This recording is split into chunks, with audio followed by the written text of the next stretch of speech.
ಸ್ವಲ್ಪವೂ ಕೂಡ ನಾವು ಹಂಚ್ಕೊಂಡಿಲ್ಲ. ಪ್ರವಾಸೋದ್ಯಮ ಒಂದು ಸಾರಿ ನೀವು ಕೇರಳಕ್ಕೆ ಹೋಗಿ ಹೋಗ್ತಾ ಇರ್ತೀರಿ, ತಮಿಳ್ನಾಡಿಗೆ ಹೋಗಿ, ಏನೂ ಬೇಡಿ, ನೀವು ಬೇರೆ ನಾರ್ತ್ ಈಸ್ಟರ್ನ್ ಸ್ಟೇಟ್ಗೆ ಹೋಗಿ, ಎಷ್ಟು ಚೆನ್ನಾಗಿ ಇವತ್ತು ಪ್ರವಾಸೋದ್ಯಮ ಇದೆ. ನಮ್ಮಲ್ಲಿ ಏನಾಗಿದೆ ನಿಮಗೆ? ಯಾವುದಾದ್ರು ಒಂದೇ ಒಂದು ಲಾಜಿಕಲ್ ಎಂಡಿಗೆ ಆಯಿತು. ಸಿದ್ದರಾಮಯ್ಯ ಸಾಹೇಬರಿಗೆ ನಾನು ವಿನಂತಿ ಮಾಡ್ತೀನಿ, ನೀವು 17 ಬಾರಿ ಇನ್ನೂ 3 ಬಾರಿ ಮಾಡ್ತೀರ, ನಮಗೇನು ಬೇಜಾರಿಲ್ಲ. ಮಾಡ್ತಿರೋ ಬಿಡ್ತಿರೋ ನಿಮ್ಮ ಸೇರಿದ್ದು ನನಗೆ ಸಂಬಂಧ ಇಲ್ಲ.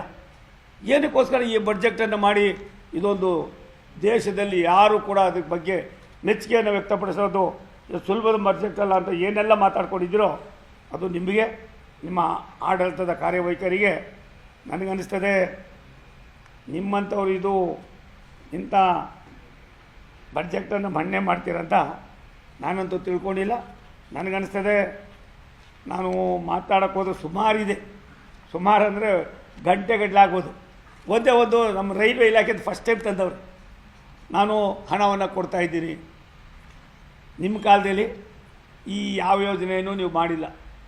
ಯಡಿಯೂರಪ್ಪನವರಿದ್ದಾಗ, SM ಕೃಷ್ಣ ಅವರಿದ್ದಾಗ, ಬಸವರಾಜ ಬೊಮ್ಮಾಯಿಯವರು, ನಮ್ಮ ಸನ್ಮಾನ್ಯ ದೇವೇಗೌಡರು ಸಾಹೇಬರಿದ್ದಾಗ, ಮುಖ್ಯಮಂತ್ರಿಗಳಾಗಿದ್ದ ಪಟೇಲ್ರಿದ್ದಾಗ ಅವತ್ತಿನ ಯೋಜನೆಗಳನ್ನು ಹಿಂದೆ 50-50% ಇತ್ತು. ಜಾಗನ 100% ರಾಜ್ಯ ಸರ್ಕಾರ ಮಾಡಿಕೊಡ್ಬೇಕಾಗಿತ್ತು. ನಾನು ಬಂದ ಮೇಲೆ ಅದಕ್ಕೆ ವೇಗವನ್ನು ಮಾಡಿದ್ದೀನಿ. ಆ ವೇಗವನ್ನು ಹೆಚ್ಚಿಗೆ ಮಾಡಿದ್ದೀನಿ. ಅದಕ್ಕೆ ರಾಜ್ಯ ಸರ್ಕಾರದ ಸಹಕಾರ ಇದೆ, ನಾನು ಇಲ್ಲ ಅನ್ನೋದಿಲ್ಲ. ಆದರೆ ನಿಮ್ಮನ್ನೇ ನಂಬ್ಕೊಂಡು ನಾನೇನಾದ್ರು ಯೋಜನೆ ಪೂರ್ತಿ ಮುಂದುವರ್ಸ್ಕೊಂಡು ಹೋದರೆ ಇನ್ನು 25 ವರ್ಷ ಆದರೂ ಕೂಡ ರಾಯದುರ್ಗ ತುಮಕೂರು ಆಗೋದು, ತುಮಕೂರು ದಾವಣಗೆರೆ ಆಯಿತು, ಮಾಡಿ ಗದಗೂ ಆಗೋದಿಲ್ಲ, ಬೇರೆ ಬೇರೆವೂ ಆಗೋದಿಲ್ಲ. ಈ ಥರ ಯೋಚನೆ ಮಾಡುವಾಗ ದಯಮಾಡಿ ನಾನು ನಿಮ್ಮಲ್ಲಿ ಮನವಿ ಮಾಡ್ತೀನಿ, ನೀವು ಮಾಡಿದ್ದೀರಿ, ನಮಗೇನು ಬೇಜಾರಿಲ್ಲ. ಆದರೆ ಒಂದು ಸತ್ಯ, ಯಾಕೆ ಸ್ವಾಮಿ ನೀವು ಹುಣಸೂರು, ಪಿರಿಯಾಪಟ್ಟಣ, ಕುಶಾಲನಗರ ವಿತರಣೆ ಮಾಡಿದ್ರಿ? ಹೆಜ್ಜಾಲ, ಆರವಳ್ಳಿ, ಕನಕಪುರ, ಸಾತ್ನೂರು, ಮಳವಳ್ಳಿ, ಮತ್ತು ಯಾವುದದು ಕೊಳ್ಳೇಗಾಲ, ಯಳಂದೂರು, ಸದ್ಯಮಾರಹಳ್ಳಿ, ಚಾಮರಾಜನಗರ ಯಾಕೆ ವಿತರಣೆ ಮಾಡಿದ್ರಿ? ಎಲ್ಲಿಂದ ಬೆಳೀತದೆ ವಿಕಸಿತ ಭಾರತ ಅಂದರೆ ಏನು? ಈ ವಿಕಸಿತ ಭಾರತದಲ್ಲಿ ಪರಿಕಲ್ಪನೆ ಏನು? ಈ ಪರಿಕಲ್ಪನೆಗೆ ನಾವು ಯಾವ ರೀತಿ ಒತ್ತು ಕೊಡಬೇಕು ಅದನ್ನು ನೀವು ಮಾಡಿಲ್ಲ. ನಾವೇನು ಮಾಡಿದ್ವಿ? ಭಾರತ ಸರ್ಕಾರ, ಕೇಂದ್ರ ಸರ್ಕಾರ ರೈಲ್ವೆ ಇಲಾಖೆಯಲ್ಲಿ ಏನು ನಮ್ಮಲ್ಲಿ ಉಳಿದಿರ್ತಕ್ಕಂಥ ಯೋಜನೆಗಳಿದೆ, ಆ ಯೋಜನೆಗಳಿಗೆ 52,000 ಕೋಟಿ ರೂಪಾಯಿಗಳನ್ನು ರಾಷ್ಟ್ರದ ಪ್ರಧಾನಮಂತ್ರಿಗಳು ಕರ್ನಾಟಕಕ್ಕೆ ಕೊಟ್ಟಿದ್ದಾರೆ. ಅದಲ್ದಿನ ಮೇಲು ಸೇತುವೆ, ಕೆಳ ಸೇತುವೆಗಳು 100ಕ್ಕೆ 100 ಅನುದಾನವನ್ನು ಭಾರತ ಸರ್ಕಾರನೇ ಭರಿಸ್ತಾ ಇದೆ. ರೈಲ್ವೆ ಯೋಜನೆಗಳು ಇವತ್ತಿನ ದಿನಗಳಲ್ಲಿ ಮೊನ್ನೆ ನಮ್ಮಲ್ಲಿ ಹೈ ಸ್ಪೀಡ್ ರೈಲನ್ನು ಕೊಟ್ವಿ. ಸಿದ್ದರಾಮಯ್ಯ ಸಾಹೇಬ್ರು ಹೇಳಿದ್ರು ಕರ್ನಾಟಕಕ್ಕೆ ಯಾವುದು ಕೊಟ್ಟಿಲ್ಲ. 7 ಹೈ ಸ್ಪೀಡ್ ರೈಲ್ಗಳಲ್ಲಿ ಕರ್ನಾಟಕದ ಮೇಲೆ ಹೋಗ್ತಕ್ಕಂಥ 2 ರೈಲುಗಳಿದ್ದು ಬೆಂಗಳೂರು ಮೇಲೆ. ಅದಕ್ಕೋಸ್ಕರವಾಗಿ ಮತ್ತೊಂದು ಯಾಕೆ ಮಾಡಬಾರ್ದು ಅಂತ ಹೇಳಿ ಪುಣೆ ಮತ್ತು ಬೆಂಗಳೂರಿಗೆ ಇನ್ನೊಂದನ್ನು ಕೂಡ ಮಾಡಿ 8ನೇದು ಕೂಡ ಆದೇಶ ಹೊರಡಿಸ್ತಾ ಇದ್ದೀವಿ.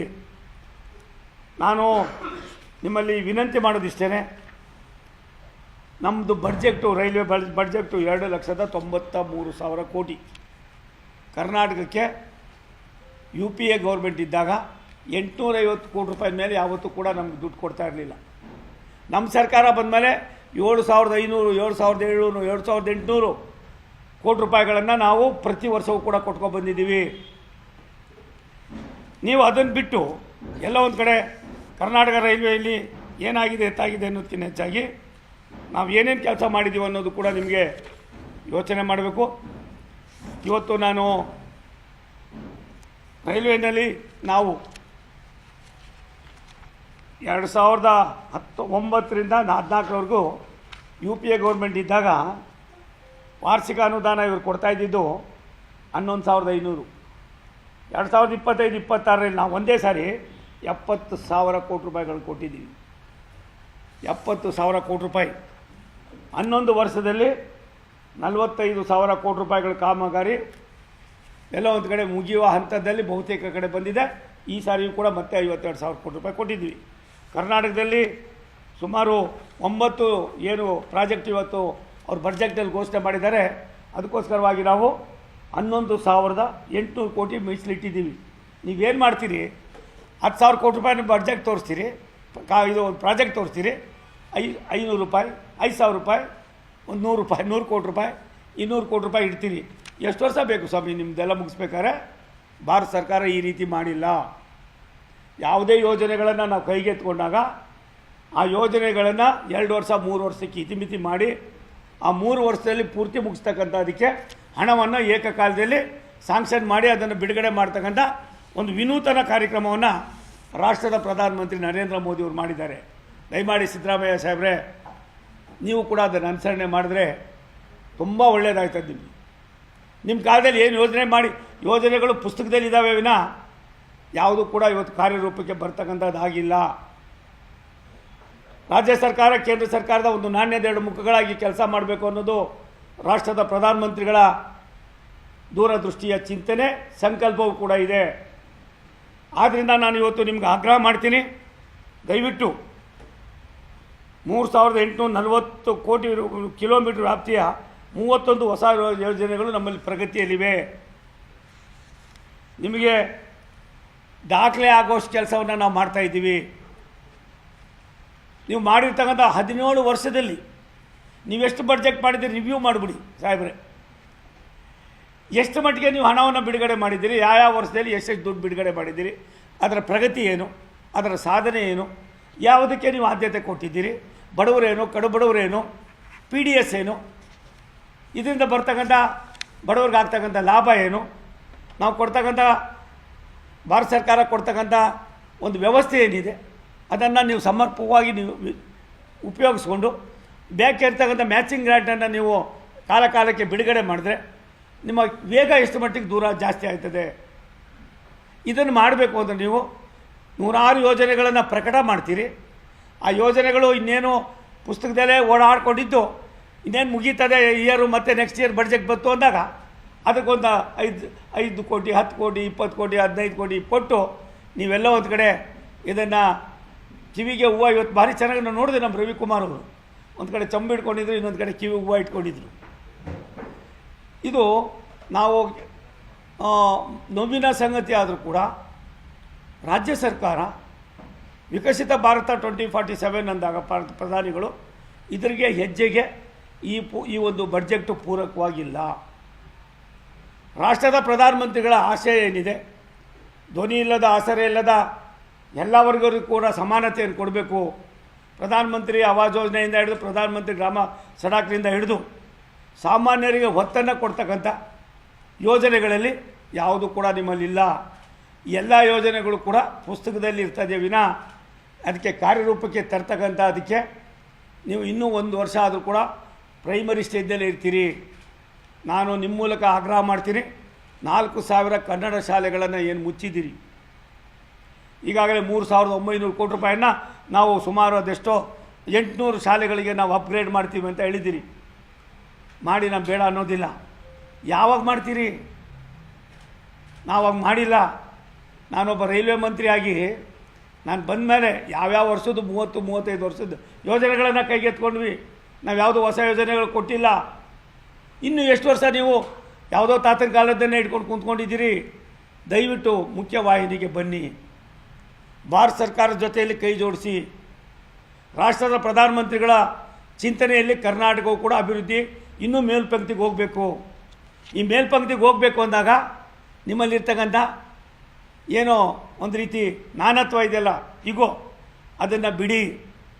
ಇಲ್ಲ ಅಂದರೆ 75 ವರ್ಷಕ್ಕೂ ಮೇಲ್ಪಟ್ಟು ಈ ದೇಶವನ್ನು ಯಾವ ರೀತಿ ಆಗಿತ್ತು, ಏನಾಗಿತ್ತು ಅನ್ನೋದ್ರ ಬಗ್ಗೆ ಚರ್ಚೆ ಆಗೋದು ಬೇಡ. 17 ಬಾರಿ ತಾವು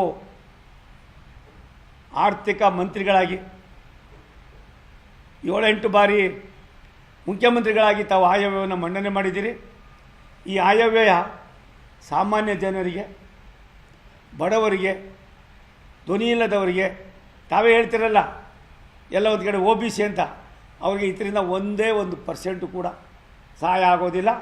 ಇದರಿಂದ ಯಾರಿಗಪ್ಪ ಲಾಭ ಅಂದರೆ ಅಲ್ಲೊಬ್ಬ ಇಲ್ಲೊಬ್ಬ ಕಿಲಾಡಿಯಾಗಿ ಕೆಲಸ ಮಾಡ್ತಕ್ಕಂಥ ಅಧಿಕಾರಿಗಳು, ಕೆಲವು ಏಜೆಂಟ್ರುಗಳಿಗೆ ಎಲ್ಲ ಒಂದು ಕಡೆ ಮಣೆ ಆಗ್ತಕ್ಕಂಥದ್ದಕ್ಕೆ ನಿಮ್ಮ ಇವತ್ತಿನ 26-27 ಬಡ್ಜೆಟ್ನಲ್ಲಿ ನೀವು ಕೊಟ್ಟಿರ್ತಕ್ಕಂಥದ್ದು ನನ್ನ ಮಟ್ಟಿಗೆ ನಿಮಗೆ 10 ಮಾರ್ಕ್ಸ್ಗೆ ಹೋದ ಸಾರಿ ಮುಂದಿನ ಸಾರಿ ಅನ್ನೋದಕ್ಕಿಂತ ಹೆಚ್ಚಾಗಿ ಎಷ್ಟು ಮಾರ್ಕ್ಸ್ ಕೊಡೋಬೇಕು ಅನ್ನೋದಕ್ಕಿಂತ ಹೆಚ್ಚಾಗಿ ನೀವು ನಿಮ್ಮ ವಿವೇಚನೆಯನ್ನು, ನಿಮ್ಮ ಬುದ್ಧಿವಂತಿಕೆಯನ್ನು, ನಿಮ್ಮಲ್ಲಿದ್ದಂಥ ಆಳವಾದ ಅನುಭವವನ್ನು ಇದಕ್ಕೆ ನೀವು ವಿನಿಯೋಗ ಮಾಡಿಲ್ಲ.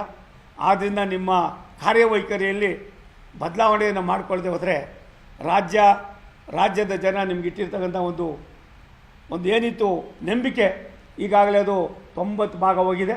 ಉಳಿದಿರ್ತಕ್ಕಂಥ 10 ಭಾಗವನ್ನು ಕೂಡ ಕಳ್ಕೊಳ್ತಕ್ಕಂಥದ್ದು ಈ ಬಡ್ಜೆಟ್ನ ಸಾರಾಂಶ ಅನ್ನೋದನ್ನು ಮಾತ್ರ ಈ ಸಂದರ್ಭದಲ್ಲಿ ನಾನು ಹೇಳೋದಕ್ಕೆ ಇಚ್ಛೆ ಪಡ್ತೀನಿ.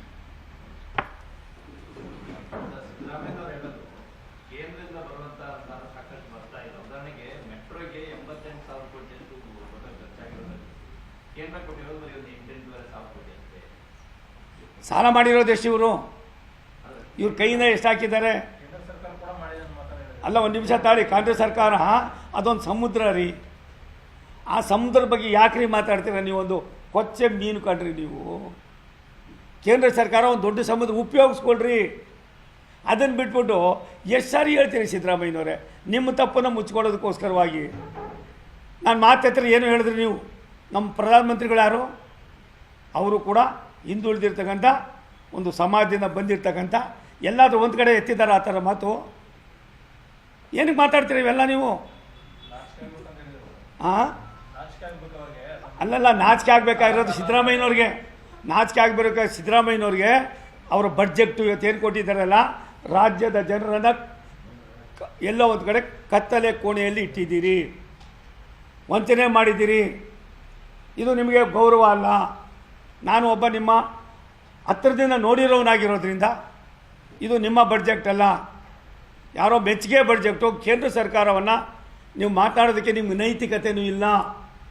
ಕೇಂದ್ರ ಸರ್ಕಾರ ಜೊತೆಯಲ್ಲಿ ನೀವು ಏನಾಗಿದೆ ಎತ್ತಾಗಿದೆ ಬಂದು ಕುಳಿತುಕೊಂಡು ಚರ್ಚೆ ಮಾಡೋದು ಬಿಟ್ಟು ಮಾಧ್ಯಮದ ಜೊತೆಯಲ್ಲಿ ಮಾತನಾಡಿಕೊಂಡು ಮಜಾ ತಗೊಳ್ಳೋದಕ್ಕೆ ಇನ್ಮೇಲೆ ದಯವಿಟ್ಟು ಮಾಡಬೇಡಿ. ಇದು ನನ್ನ ಭಾವನೆಗಳು.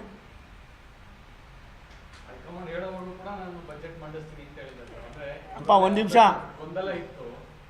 ಹೈಕಮಾಂಡ್ ಹೇಳೋದು ಬಿಡೋದು ಅವ್ರಿಗೆ ಸೇರಿದ್ದು, ನಮಗೇನಿಲ್ಲ. ಸಿದ್ದರಾಮಯ್ಯನವ್ರು ಇರ್ತಾರೋ ಇನ್ನೊಬ್ರು ಬರ್ತಾರೋ ಬೇರೆ. ಆದರೆ ರಾಜ್ಯದ ಜನರಿಗೆ ಆಗ್ತಕ್ಕಂಥ ಅನಾಹುತ, ರಾಜ್ಯದ ಜನರಿಗೆ ಆಗ್ತಕ್ಕಂಥ ವಂಚನೆ, ರಾಜ್ಯದ ಜನರಿಗೆ ಆಗ್ತಾ ಇರ್ತಕ್ಕಂಥ ಮೋಸ, ಯಾವ ಸಮಾಜ ನಿಮ್ಮ ಒತ್ತು ಕೊಡ್ತೋ ಆ ಸಮಾಜಕ್ಕೆ ಮಾಡ್ತಾ ಇರ್ತಕ್ಕಂಥ ಅನ್ಯಾಯ. ನಾವೇನು ಅಲ್ಪಸಂಖ್ಯಾತರು, ನೀವು ಕೊಡಿ, ನಾವು ಬೇಡ ಅನ್ನೋದಿಲ್ಲ. ಯಾಕೆ ಬೇರೆ ಸಮಾಜಗಳನ್ನ ಯಾಕೆ ನೀವು ಹೊಡೆದಾಡೋ ನೀತಿ ಮಾಡ್ತಾಯಿದ್ದೀರಿ? ಅವ್ರಿಗೆ ಏನೆಲ್ಲ ಕೊಡ್ತಾಯಿದ್ದೀರಿ, ಇವ್ರಿಗೆ ಯಾಕೆ ಕೊಡೋಕ್ಕೆ ನೀವು ತಯಾರಾಗಿಲ್ಲ? ಏನು ಮಾಡಿದ್ದಾರೆ? ಅವ್ರ ಆಸ್ತಿ ಸಂರಕ್ಷಣೆಗೆ 150 ಕೋಟಿ. ಒಬ್ಬನ ಯಾವುದು ಇದು ನಿಮ್ಮದು ಗೊಂದಲ? ಆ ಥರದ್ದು ಯಾವುದಾದ್ರು ಒಂದೇ ಒಂದು ಇಡೀ ಬಡ್ಜೆಟ್ನಲ್ಲಿ, ಇಡೀ ರಾಜ್ಯದಲ್ಲಿ ಇರ್ತಕ್ಕಂಥ 7 ಕೋಟಿಯಲ್ಲಿ ಎಷ್ಟು ಪರ್ಸೆಂಟಿಗೆ ನೀವು ಸಹಾಯ ಮಾಡಿದ್ದೀರಿ? ಇದನ್ನು ನಾನು ಪೂರ್ತಿ ಓದಿದ್ರೆ ಇನ್ನೊಂದು 4-5 ದಿವಸ ಬಿಟ್ಟು ಇನ್ನೂ 10 ಹೆಚ್ಚಿನ ಬೆಳಕಂತ ಕೇಳ್ತಕ್ಕಂಥ ಕೆಲಸ ನಾನು ಇವತ್ತು ಸುಮ್ಮನೆ ನಾನು ನಿಮಗೆ ನೋಡಿರಲಿಲ್ವಲ್ಲ ಅನ್ನೋ ದೃಷ್ಟಿಯಿಂದ ಕರೆಸಿದ್ದು. ಅದ್ರ ಒಂದು ಸತ್ಯ, ಈ ರೀತಿ ಪದೇ ಪದೇ ಜನರಿಗೆ ಎಲ್ಲೋ ಒಂದು ಕಡೆ ಕತ್ಲೆ ಕೋಣೆಯಲ್ಲಿ ಇರ್ತಕ್ಕಂಥ ನಿಮ್ಮ ಮಡಿವಂತಿಕೆ ಏನಿದೆ, ಇದು ದಯವಿಟ್ಟು ನಿಲ್ಲಿಸಬೇಕಾಯ್ತು. Thank you sir.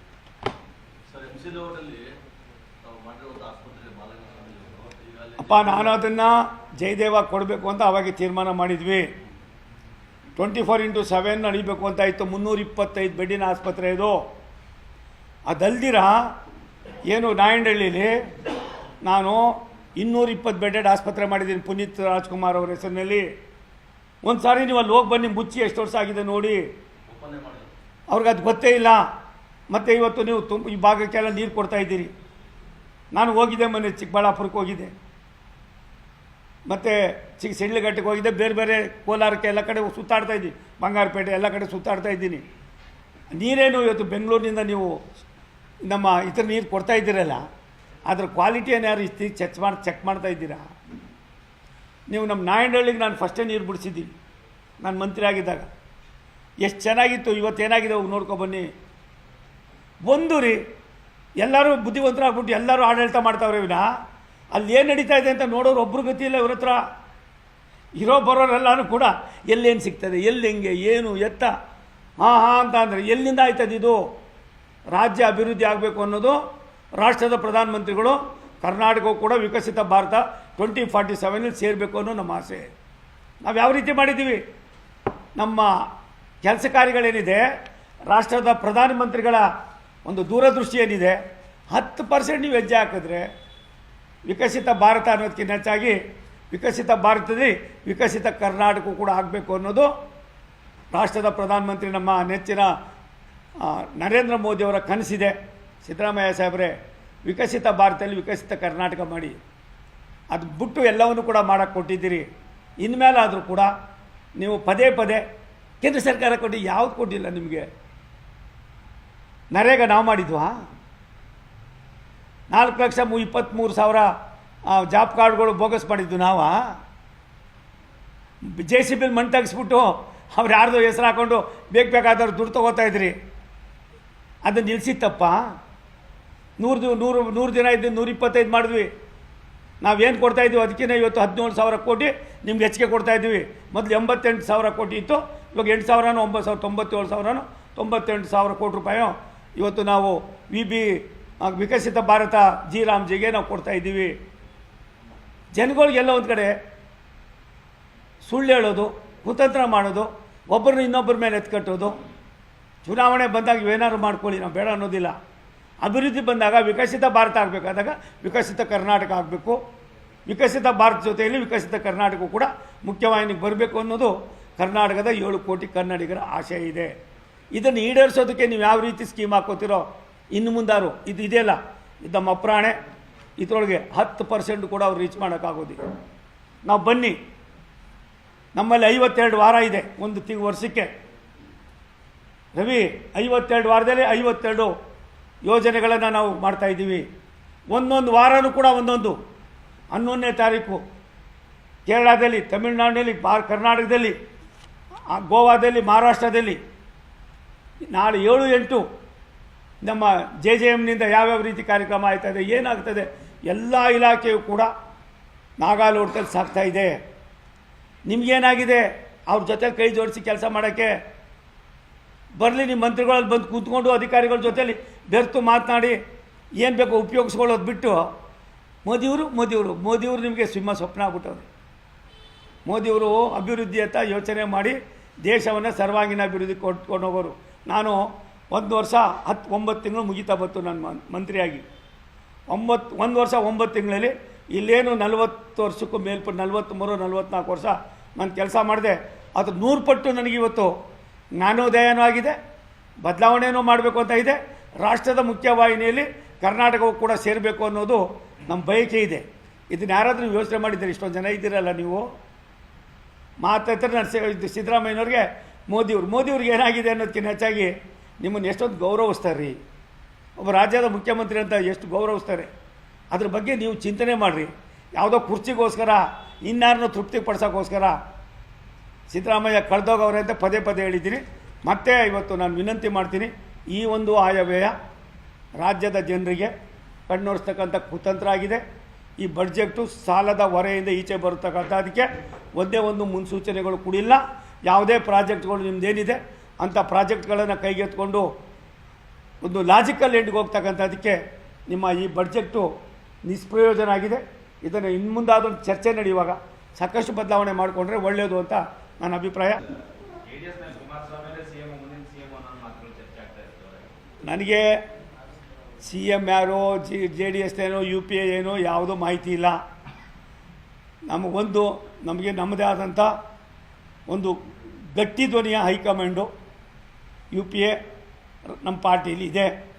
ರಾಷ್ಟ್ರದ ನಮ್ಮ ನಾಯಕರುಗಳು ಈ ದೇಶವನ್ನು ಯಾವ ರೀತಿ ತೆಗೆದುಕೊಂಡು ಹೋಗಬೇಕು, ಅದರಲ್ಲಿ ಕರ್ನಾಟಕವನ್ನು ಕೂಡ ಹೆಂಗೆ ತಗೊಂಡು ಹೋಗಬೇಕು ಅನ್ನೋದು ಅವ್ರಿಗೆ ಅನುಭವ ಇದೆ. NDAಲಿ ಕುಮಾರಸ್ವಾಮಿಯವರು ಇರ್ಬೋದು, ಸನ್ಮಾನ್ಯ ನಮ್ಮ ದೇವೇಗೌಡರು ಸಾಹೇಬರು ಇರ್ಬೋದು, ನಾವಿರ್ಬೋದು, ನಾವೆಲ್ಲರೂ ಕೂಡ ಒಂದು ನಾಣ್ಯದ 2 ಮುಖಗಳಾಗಿ ಕೆಲಸ ಮಾಡ್ತೀವಿ.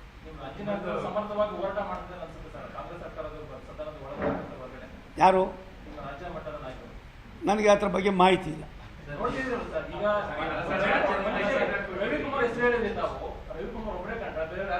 ಅಲ್ಲಪ್ಪ, ಅಲ್ಲಿ ಕಿವಿಗೆ ಹೂವು ಹಾಕಿದ್ದು ಅವರೊಬ್ಬರೇ. ನಿರ್ಭೀತ, ನಿಷ್ಪಕ್ಷಪಾತ, ವಿಶ್ವಾಸಾರ್ಹ ಸುದ್ದಿಗಳಿಗೆ ಮತ್ತೊಂದು ಹೆಸರಾಗಿರುವ ನ್ಯೂಸ್ 18 ಕನ್ನಡ ಈಗ ಆಪ್ನಲ್ಲೂ ಲಭ್ಯವಿದೆ. ದಯವಿಟ್ಟು ಇಲ್ಲಿರುವ QR ಕೋಡ್ ಸ್ಕ್ಯಾನ್ ಮಾಡಿಕೊಂಡು ಆಪ್ ಡೌನ್ಲೋಡ್ ಮಾಡೋದಕ್ಕೆ ಮರಿಬೇಡಿ.